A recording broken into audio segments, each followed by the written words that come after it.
What if I told you that the real name of Thunderbird Falls has been forgotten by history? More than just a landmark, it has a complex and colorful past. Come with me as we explore.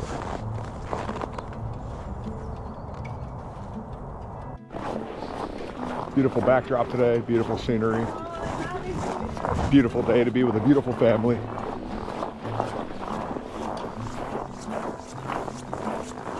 First hike of 2025 season for us out here at Anchorage Hikes. Got the group together.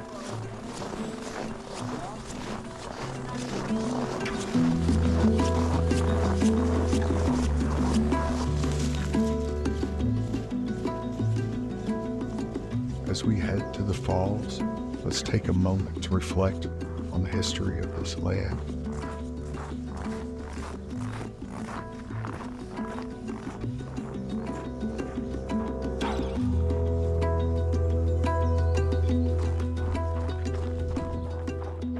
Before it was called Thunderbird Falls, the Dena'ina Athabascan people knew this place as Chiskatni, meaning Big Ochre Creek, named for its rich red ochre, a vital resource used in painting and in ceremonies.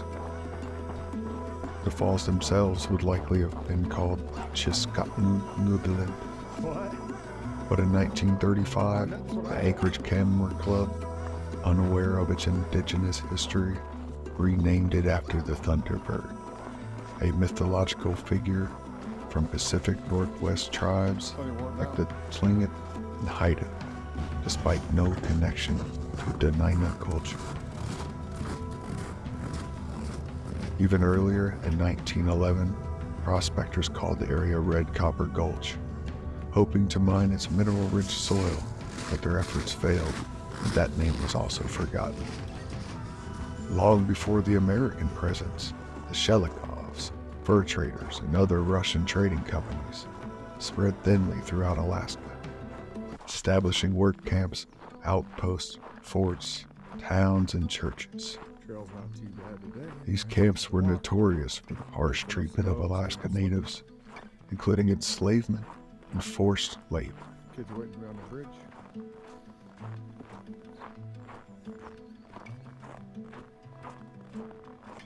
Russian officials sought to integrate Native Alaskans in their colonial society through marriage.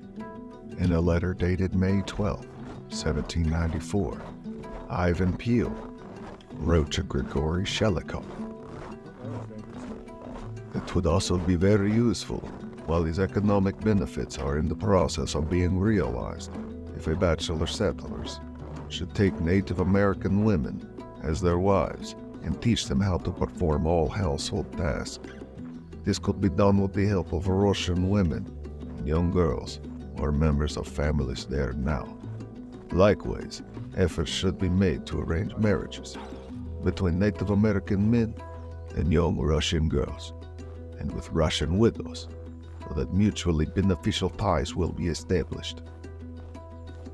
This directive reflects how marriage was used as a tool of colonization, aiming to assimilate native people into Russian culture and reinforce their control over the land and its resources.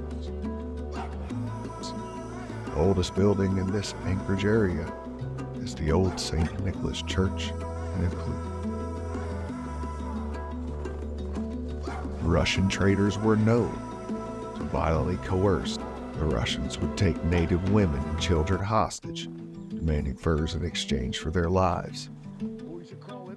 If native men failed to return with furs, Russians executed the hostages. On the island of Attu, 15 women and children were executed to set an example. The Russian-American company controlled much of this exploitation until the United States purchased Alaska in 1867.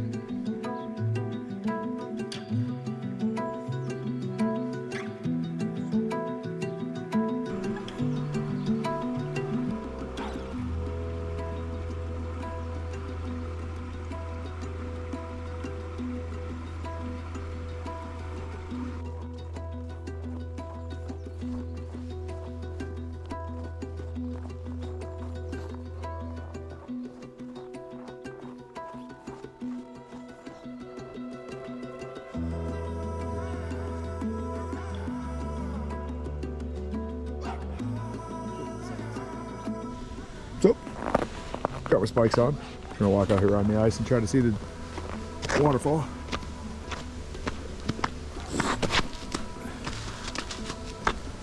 A little slushy.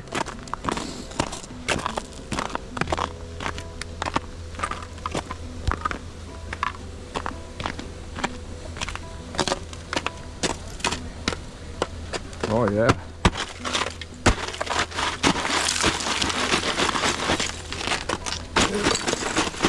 That's not very stable.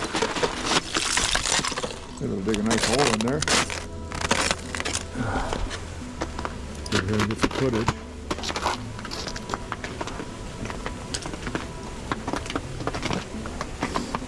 Kids are already out here being maniacs.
That bird just goes all the way in that little eddy, came back out of the water.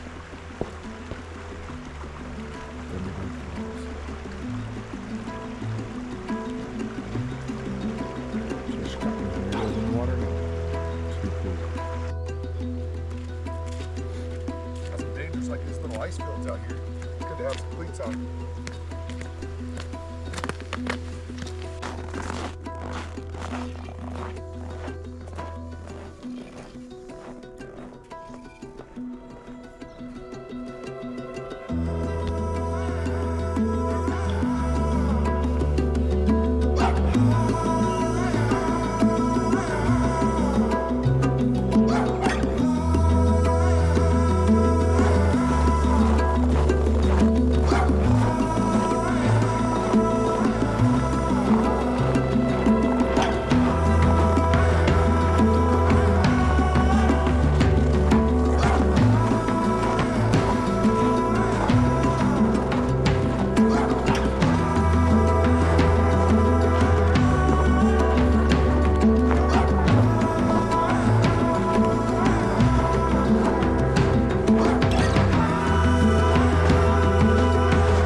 Traders, miners, and missionaries coincide with the devastating epidemics, leading to a catastrophic 90% death toll among Alaska natives.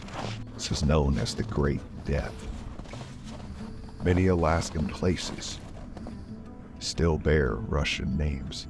The languages and traditions merged with indigenous tribes over the decades. Many Alaska natives still have Russian surnames after the intermarriages. While Thunderbird Falls remains the common name, we can honor the land's true history by remembering Chiskatnu. Links to the research that I used to create this narration can be found below. Please don't forget to like, comment, and subscribe. Thank you so much for watching.